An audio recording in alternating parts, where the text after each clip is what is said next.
welcome to another video.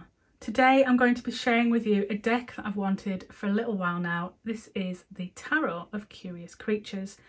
This is another deck by Chris Anne, who is the creator of the Lightseers, the Muse Tarot and the Sacred Creators Oracle, all three of which I already have, so I had to have this new deck. I did look at pictures online of this deck, and at first I wasn't entirely sure whether or not it would be for me. But having received it this morning and having had a really quick flick through, the feeling that I get from this deck is really bizarre. It's really lovely as well. And I feel like I kind of connect. So I wanted to share this with you because I suspect there's a few people out there that, like myself, are also wondering what's in this deck and whether or not they would relate to it. So the deck itself comes in a lovely box, really pretty. It's got thumb slots to make it easier. It is printed by Hay House, and it says in the back, with their eliminated conversations and grounded wisdom, the curious and quirky characters in this 78+1 card deck and guidebook are a strangely familiar twist on the traditional tarot. Journey with these friendly creatures to the centre of your truth and allow them to guide you toward the unfolding of your intuitive knowing. It's available for $26.99 in the US. I got this morning via Amazon and I paid, I think it was about £17, which is really good. So you can see the sides of the box is still very, very pretty, all in orange. And inside this deck you get a lovely chunky guidebook, and these are the cards. This particular pattern matches the back of the Lightseers and the Muse and the Sacred Creators Oracle. They all have this diamond structure, so they all sort of match. And this deck is in a beautiful purple. The edgings are plain white. So I'll just put that to one side and we will have a look through the guidebook. So this is the guidebook. It's quite chunky, as you can see. And there are in total, let me see if it'll give me a number, 163 pages. So I'm just going to have a quick flick through and show you what's in here. All of Chris Anne's decks come with a really nice guidebook, so it tells you about her previous decks there.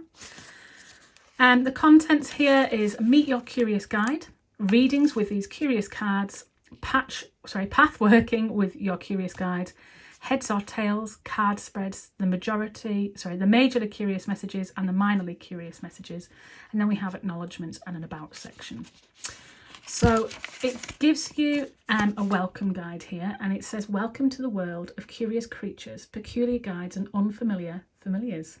Your journey with this deck will be an unusual and fantastical one, and I'm just so excited to meet you.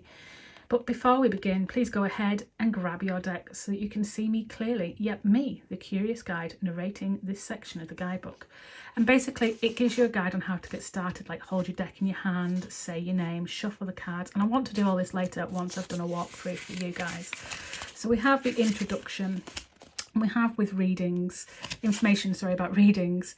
And it does explain that some people read reversals and obviously non-reversals. And it explains about path working, and it's got some lovely images throughout. And then it gives you some little guides on how to read, like the spreads that you can use. So you've got 1, 2, 3, 4, 5 spreads there, and then it gives you a guide to the messages. So each card gets a nice sort of page of information with it, as you can see, a double page there. So these are the major arcana cards. So if we flip to the minor arcana, they also have a double page, and that goes right to the end of the book. And then we have acknowledgements and the about section. Yeah, acknowledgements and about. So really nice guidebook. It's in black and white. I do like that it all matches the actual packaging there. It looks lovely. So we'll just put that to one side, and then we'll have a look at these gorgeous cards. The card stock is lovely, and it's not matte, but it is like waxy, if you will. It's laminated. It is quite thin, and I'm just thinking if I was to compare it to a Lightseers card, which I can do, As you can see, this is from the Light Seers here. You can see that diamond shape. The Light Seers feels thicker, and this is thinner these days. And I don't know if that's just a difference in what Hay House have been printing, but these do feel thicker. So if you're used to the Light Seers and the Muse, this is slightly thinner. But that's how it goes, I guess. So we have the Fool, and you can see here that each card is bordered. The titling and numbering are at the top of each card. And the Fool here is a dog. Obviously this is creatures, so it's Curious Creatures. We actually have 2 Fool cards that are available here. So you've actually got the dog like that, or a dog in a swimming costume, the Fool 2.0. I think I prefer the original. I'm not sure. I like them both, so I'll have to make a decision on that. But you have the 2 Fool options here, both of which are really unique and different compared to the standard tarot, as this is a very modern deck. Obviously it's all based on creatures. This Magician, this is a card that I saw when I just flicked through before and thought, oh, I just so connect to this. Like the polar bear in a suit, working his magic. It just, there is something magic about this. I don't know if it's like a Coca-Cola advert for me or something, because I do love my Coca-Cola, but this image just, I thought it was beautiful. The colours, the way everything's set up. I know some people are into collage decks, some people aren't, and this is quite collagey with the fact that we've got animals being put into a human form, if you will. But I just like that. I find it really relatable. I don't usually relate to animal decks. I can say that. There's been a few decks that have been sent that I thought, well, as lovely as they are, I can't relate to them because I find animals difficult to work with. This feels so different. And I think it's because it's animals put into a human concept.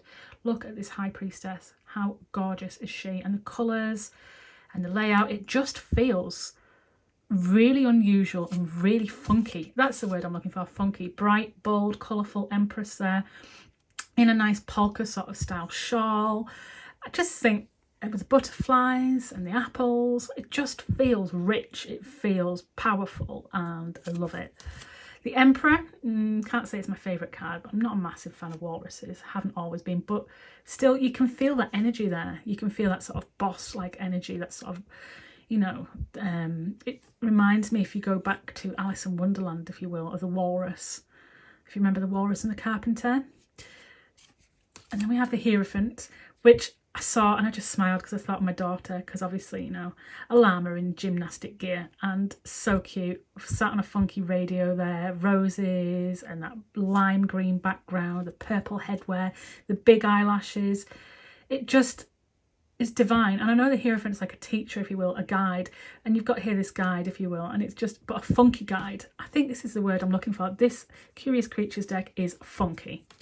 The Lovers, well, how cute. Just how cute. And then we have the Chariot. And I like that we've got the cats there and camel on a bike. It just is so funky, isn't it? And then we have Strength, which strangely is a sheep. And usually sheeps are seen as not exactly intelligent animals. They're not seen as an animal that shies away from fear, in terms of if you drove at them in a car, for example, they don't tend to run off. They just sort of stand there looking at you in the middle of the road. But actually I like that we've got the sheep symbolising strength, because why not? The Hermit, well, a rhino in a dress. Why not? That rhino obviously is going to feel lonely. I mean, look at the fact that them animals are endangered. I just love this deck. I love the feel of it. I love this one as well, the Wheel of Fortune. So she's got zebra leggings on. This confused my daughter when we were flicking through these before. She's like, oh, it's a zebra. And I said, no, look again. Oh, a tiger. And then she was like, oh, is it a snow leopard? And I explained it's a tiger, and you've got the snakes here and just sat on this like hoop, if you will, high heels on. It just changes that tiger, doesn't it, from that fierce animal into quite an extravagant one. Then we have Justice, the Parrot, and the Hanged Man. I love that they've used a fox for this. I just think it's really funky.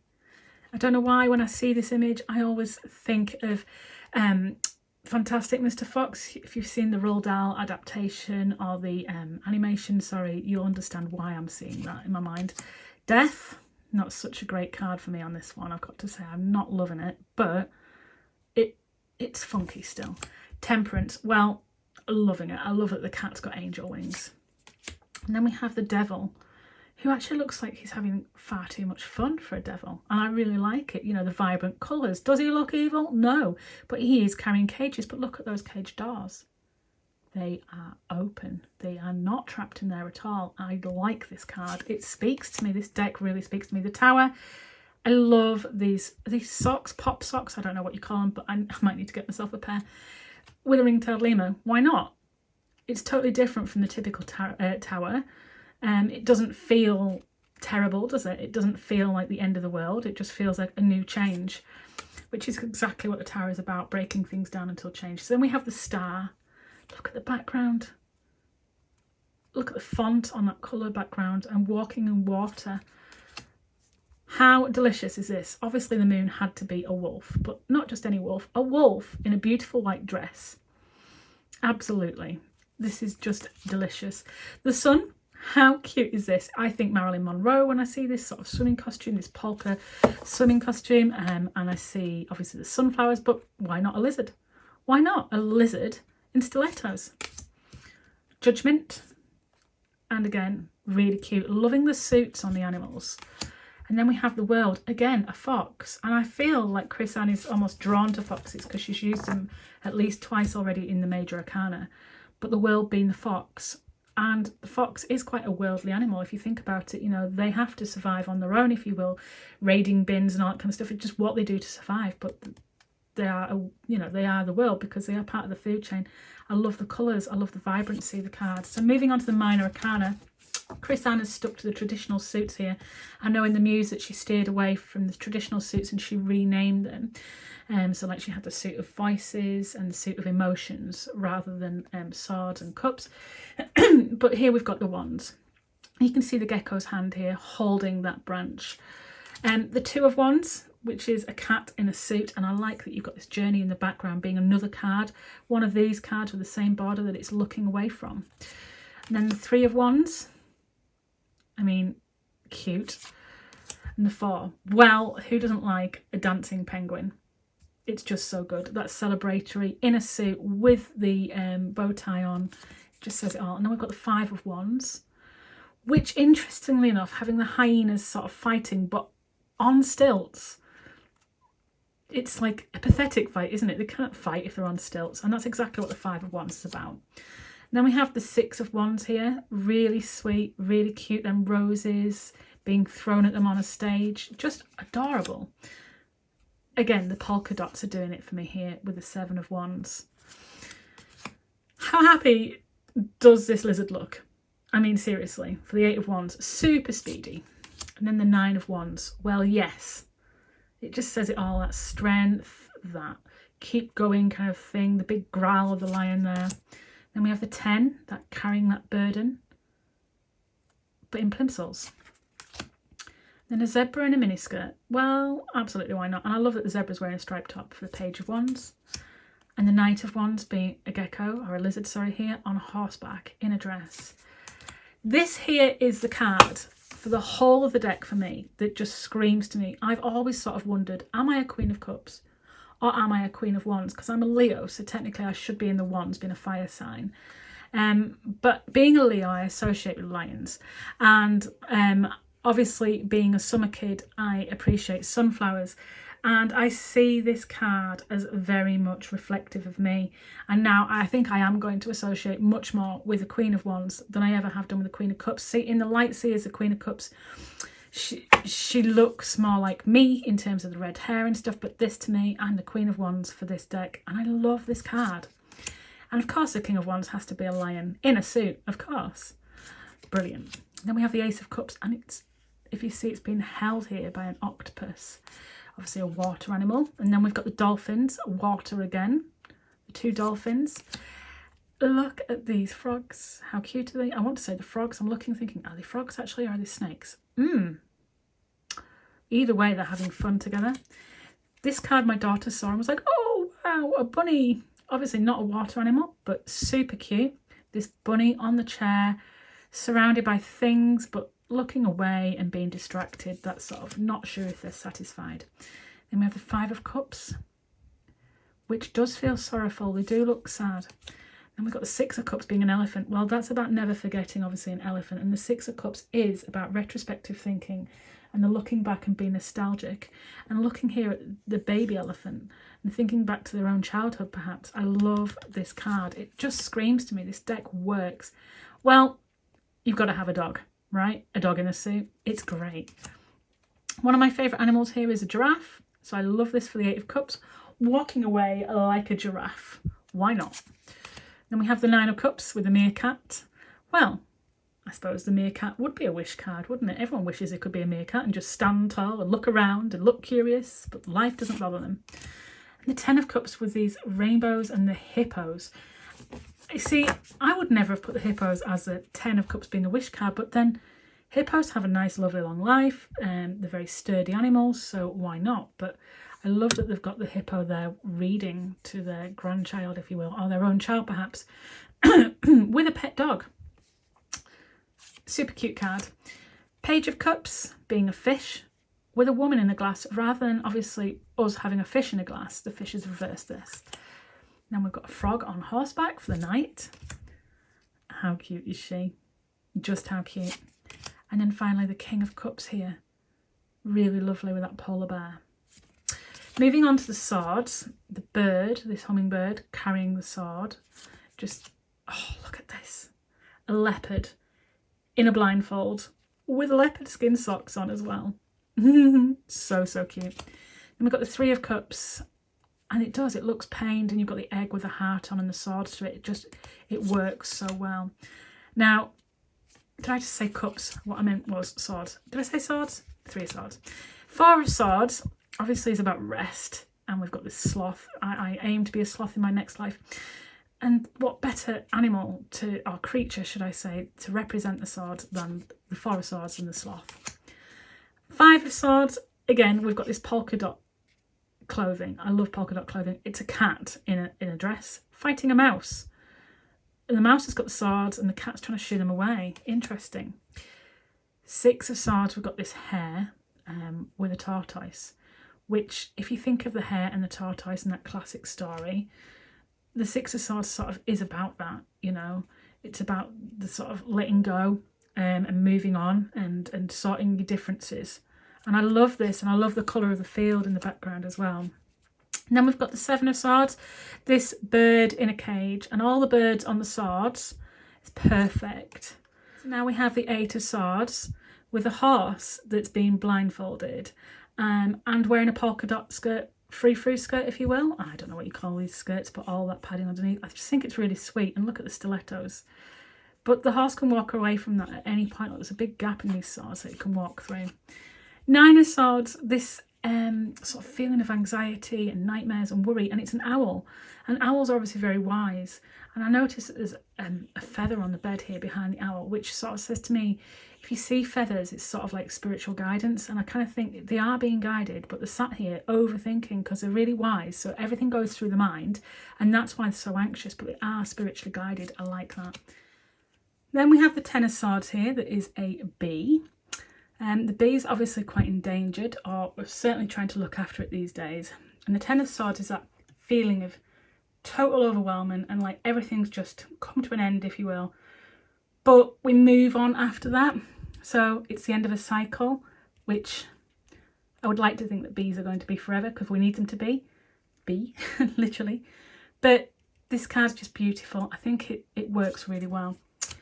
And then we've got the Page on a swing, a bird on a swing. It's just lovely. And then the Knight of Swords, the bird. I like the outfit here. It's just lovely. And then we've got the Queen of Swords being that wise owl, that professional. And the King being an eagle. Very interesting. Good choices of characters. So moving on to the Pentacles, we've got this paw here holding onto the coin. And then we have, I think it's a dancing duck for the Two of Pentacles. Obviously balancing the two coins. And the Three of Pentacles, we've got cats, which is lovely, that teamwork.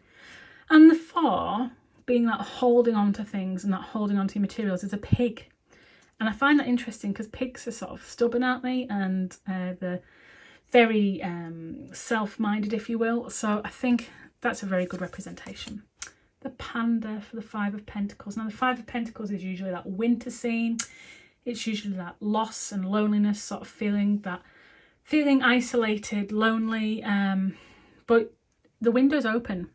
You know, the bamboo's out there for that panda. It's just curled up on its own. So it's sort of, it can escape its own emotions. And I really think this card's beautifully done. The Six of Pentacles, a rooster. Well, why not? And then we've got 7 with a squirrel. I think it's lovely. Squirreling things away, if you will, and you can actually harvest them. Then we've got 8 with the otter and the scissors. I think it's really good, that hard working kind of animal. I don't know if anyone else thinks about this, but going back to a Disney film of Lady and the Tramp, if you think about the beaver and otters and such like, and their hard work. And then 9 of Pentacles, we have this beautiful bear. And the 10, we've got here the dancing reptiles and that family, the happy family. So then we've got the page and the knight. I love this. I think the horse, being a real horse, just works so well and being guided. And then we've got the queen with a cow. Delicious. I love that card. I'm not thinking of beef, honestly. And then we've got finally the moose for the King of Pentacles. And it just is such a lovely, lovely deck. I am so glad that I've shared this with you. I want to know your thoughts on it though. Is this a deck that you would be interested in working with? Is it a deck that you've already purchased? Is it a deck that you feel you relate to? Because that for me is one of the big things. So if I just quickly show you Chris Ann's Sacred Creators Oracle. I tend to use this oracle with her other tarot decks, so the Muse and the Lightseers, alongside many other decks. So I'm just going to pick one up and see if they work together, and they do. They look really good together still. And I'll pick another up. So, they do. They work really nicely together still. So yes, I think this works really well with my Sacred Creators Oracle, and I think this deck, I can feel already I'm going to love working with. Let me know your thoughts. I hope you like it as much as I do. Let me know if you've ordered it, if you've already got it. Let me know what you're thinking about the Curious Creatures. Thanks for watching. I hope you found this informative. Take care.